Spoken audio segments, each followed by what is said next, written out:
Compulsory ఉంటేనే నువ్వు కూడా ప్రెగ్నెన్సీ డిశ్చార్జ్ నడపగలుగుతావు. లేకపోతే క్లోజ్ చేయాలి.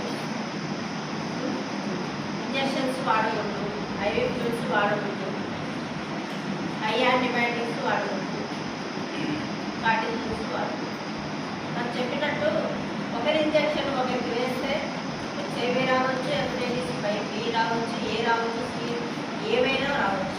సరే మాకెందుకులే మేడం, వాడెవడో వాడికి వచ్చి వాడు వస్తాడు అని మీరు అనుకోవచ్చు. కానీ వాడు ఒకరితో జబ్బు హెపటైటిస్ వచ్చిందంటే చుట్టూ వాడు ఒక పాత్ర పోయినాడు అనుకో, అదే పాత్ర నువ్వు వెళ్ళావు రాదా. హెపటైటిస్ అనేది చాలా డేంజరస్. అది ఏ కానీ బి కానీ సి కానీ అది రాకుండా ఉండాలంటే మన పరిధిలో కొన్ని నియమాలు పాటించాలి. చచ్చిపోడు కాకుంటే వాడికి రాకుండా మెడిసిన్ ఉచితంగా ఇస్తాం. అది ఇంపార్టెంట్. ఆ హెచ్ఐవి అనేది వాటిలో భయాన్ని వాడు నేను బతుకుతాను, 10 ఏళ్ళు ఉంటాను, నా వల్ల వేరే వాళ్ళకు రాదు అంత ఫీలింగ్ కలగజేస్తాం. సైకాట్రిక్ ట్రీట్మెంట్ ఉంటుంది, కౌన్సిలింగ్ ఉంటుంది, అదే మెడిసిన్స్ ఇస్తారు ఫ్రీగా గవర్నమెంట్ లిమ్స్లో. ప్రాపర్ ఛానల్ ద్వారా వాళ్ళు పంపించడం జరుగుతుంది. కాబట్టి హెచ్ఐవికి భయపడాల్సిన పనే లేదు.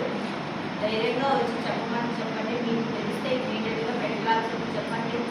మేము మా ఏజెన్సీ అంటే లోకల్ మెడికల్ షాప్లో తెచ్చుకున్నాం మేడం. ఎవరు ఇచ్చినారంటే వేరే పనాలు అని చెప్పినారు. ట్యాబ్లెట్స్ తెచ్చుకున్నాం. ఎట్లా అది కంట్రోల్ చేయాలి? మనం ఫ్యామిలీ ప్లానింగ్స్ మెజర్స్ అన్ని ఫెయిల్ అయినాము. అదే కంపల్సరీ ఎంటీపీకి వెళ్ళాలి అంటే ఒక గైడెన్స్ రెఫర్ చేయండి. డ్రింక్స్లో అయినా వాళ్ళు చేస్తారు. వితిన్ 3 months అయితే కంపల్సరీ చేస్తారు. ఆఫ్టర్ 3 months అయితే వాళ్ళు కంపల్సరీ ఏంటి కాదు కనుక్కొని ఒకవేళ అంతా ఓకే అయితే వాళ్ళు చేయడానికి రెడీగా ఉన్నారు. మనం ఎందుకు ఇక్కడ లోకల్గా ట్యాబ్లెట్స్ ఇచ్చి ఇంకా అంటే జెండర్ డిస్క్రిమినేషన్ కూడా ఉంది.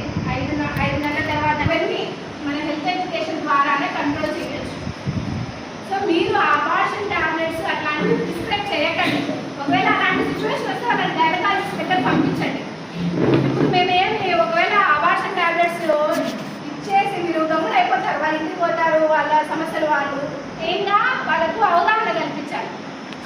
సో మనం ఏదో తెలియకుండా వాళ్ళ కండిషన్ తెలియకుండా వాళ్ళు వచ్చి అడుగుతారు, అన్న మా వైఫ్ ప్రెగ్నెన్సీలా తెలియకుండా నిలబడిపోయింది, కంపల్సరీ మాకు ఇది వద్దు అని చెప్పి వాళ్ళే వాళ్ళు ఈజీగా అడిగేస్తారు. సరే మనకు తెలిసిన వాళ్ళు కదా అని చెప్పి మనం టాబ్లెట్స్ ఇచ్చేస్తాం. దాని తర్వాత ఇంకా స్టోరీ జరుగుతుంది. సో అట్లాంటివి జరుగుతున్నాయి ఫీల్డ్లో. ఇంకా మెయిన్ ఒకటి ఏంటంటే ఆల్కహాల్ అడిక్షన్తో కానీ ఎవరైనా పిల్లలు కొంచెము గంజాయి అడిక్ట్ అవుతున్నారు. అక్కడక్కడ చూసినాను, ఒక 2-3 పుత్తలూరులో అయితే ఉన్నాయి మేడం గంజాయి సంబంధించి. అట్లా ఏమన్నా వచ్చాయా? అట్లా వచ్చిన చూసింటారు, వినే ఉంటారు. గంజాయి కేసులో అరెస్ట్ అయిన వాళ్ళ గురించి కూడా మీరు తెలుసు, కానీ ఇప్పుడు మీరు చెప్పలేరు. సరే పర్లేదు, మీరు చెప్పకపోయినా పర్లేదు, కానీ అట్లా కేసులు ఏమన్నా వస్తే ఎడ్యుకేట్ చేసి వాళ్ళని మన పిల్లలు రేపు మన పిల్లలు కూడా ఎఫెక్ట్ అవుతారు. చాలు ఆశ్రయం చేయాలి. సో ఆ గంజాయి కేసెస్ కూడా మనం ఇక్కడ నుంచే ప్రివెంట్ చేయాలి. సో ఎవరైనా అవగాహన స్టార్ట్ అయిందయ్యా, డాక్టర్స్ కూడా అవగాహన పెట్టాలి.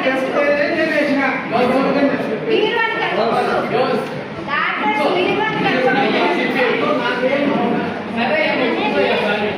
అప్పుడు ఇంకా రూల్స్ రెగ్యులేషన్స్ లేవు. మీకు ఏ విధంగా చేసుకునే